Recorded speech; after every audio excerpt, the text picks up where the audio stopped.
నల్గొండ జిల్లా మిర్యాలగూడెం మండలం కొత్తపేట గ్రామంలో బొడ్రాయి ప్రతిష్ట మొదటి వార్షికోత్సవ వేడుకలను ఆదివారం ఘనంగా నిర్వహించారు. ఈ సందర్భంగా గ్రామంలోని మహిళలు అమ్మవారికి బోనాలు అర్పించి నైవేద్యం సమర్పించారు. అనంతరం మాజీ సర్పంచ్ లక్ష్మీ దేవమ్మ సాయన్న మాట్లాడారు.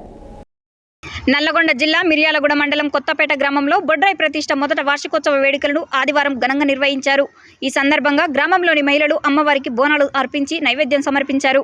అనంతరం మాజీ సర్పంచ్ లక్ష్మీదేవమ్మ సాయన్న మాట్లాడుతూ పాడి పంటలు సమృద్ధిగా పండి పిల్లాపాపలతో ప్రజలు సుభిక్షంగా ఉండాలని వారు కోరారు.